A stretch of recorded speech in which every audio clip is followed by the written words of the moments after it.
I think my contribution is promoting dignity through global dignity, promoting a new way to lead in a fear-based world, my book Love Leadership, promoting financial literacy as a new civil rights issue in every country in the backdrop of a global economic crisis and what I call a global civil rights empowerment tool. And all of this rolled together is building wealth through what I call the civil rights movement to make free enterprise and capitalism actually work for the poor. Is my absolute mission in life, and this is a good reason why I'm here. Like most things in life, it's personal.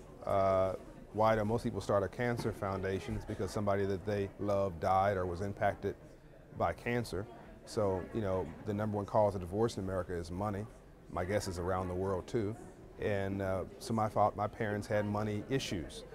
Which tied into aspirations issues and self-esteem issues and self-love issues, and you start confusing money with self-worth. And so I looked at what defined the 20th century. It was democracy all around the world, whether it was Gandhi in India or Nelson Mandela in South Africa or Dr. King and my hero Andrew Young in the southern states of America. The way you codified that was the right to vote in the hands of the average person. In the backdrop of a global economic crisis, one thing's clear. The world's defined by money and economics. And the way you give people dignity in that environment is to teach them financial literacy, to show them how to make free enterprise and capitalism, well, to show them the language of money first so that they can live in a world with dignity and self-respect and empower themselves. So I just think that this is the issue of our time. And I have a particular affinity for it. It appears an understanding of it, and I think I can help. Oh, absolutely. Yeah.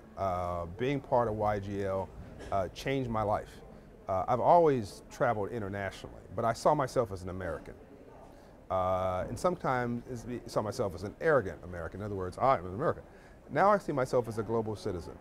I wear a bracelet that Quincy Jones gave me that I started wearing since I was a YGL, and I wear all these bracelets. One is Africa, this is malaria, but this is and this is a YGL project. This one has all the religions on it. Hinduism, Buddhism, Christianity, of course, Judaism, and Islam. In Islam over here, Hinduism here. But we're all one. I have this great sense, as I've been all around the world, a lot through YGL, that we're all the same, that our interesting similarities is much more fascinating than our uninteresting differences. And to build relationships around the world, to see the world in new and different ways, to see possibilities, to get energy from your fellow YGLs about, wow, I'm not the only crazy person out here. I'm not the only person who thinks that I can change the world. To want to be an eagle, not a buzzard or a turkey. To see there are other eagles in this world. To have the sense of, wow, I've got somebody else out here who's out here on the cutting edge as well, and it's tough for me, but it's tough for them too, and see how they responded. They got through it, maybe I can respond and get through it too. So yeah, YGL, other than Operation Hope family, is my family. Global dignity came out of YGL. The first meeting in Zermatt, Switzerland, of YGLs. Myself, Crown Prince of Norway, Håkon Magnus, Pekka Himanen, a philosopher from Finland, who's the youngest PhD in Finland. We all sort of been struck by the same thing. 90 countries, all these different leaders. No one talked about religion. No one talked about spirituality. In part because no one wanted to offend anybody. But if we're not doing something that's larger and more important than ourselves, then what are we doing? So we had to find something that bound us together. So we stepped searching for what is that thing that would differentiate, that would ground us, but would not create conflict. And we found dignity translated all around the world. But dignity had to be in action. The love without action means it's just pious, it's nothing.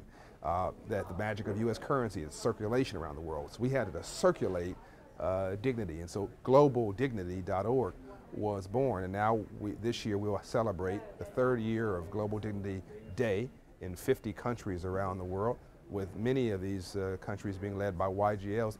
And in Norway alone, the Crown Prince is going to be educating 70,000 kids And I resented, I might say, Crown Prince Norway, because you're a prince, you can just proclaim the freaking thing. I'm going to get you in the U.S. We're going to get all these mayors together. We're going to match you with 100,000 kids. But global dignity is an example of doing well and doing good. It's an example of YGL in action. That all the chips are on the table in the world. The economy's not working anymore. The environment's not working anymore. You know, the games we played are not working anymore. I think we've got to find a new way to lead in a fear-based world, and I'm convinced that that the young leaders coming up today, having seen the global economic crisis and having as what I call a searing moment in their consciousness, no different than those who went through the Great Depression, are going to grow up and have their kids grow up with different virtues, different values, different principles. I think that we will get our storyline back again as a world. I guess in short I'm saying you cannot have a rainbow without a storm first. We've gone through, or we're going through, our storm. And I think the rainbow is going to be a resetting of virtues and values around the world that gets us beyond money and gets us back to an equation by 2020 where we're building real wealth in the world, we're creating real value through free enterprise and capitalism. And with any luck, we're actually starting the process of making free enterprise and capitalism actually work for the poor. Because if it doesn't, they'll just destroy it. If we don't make it work for everybody, then everybody will tear the walls down. So it's in everybody's enlightened self-interest to solve the problem, and that's what gives me hope.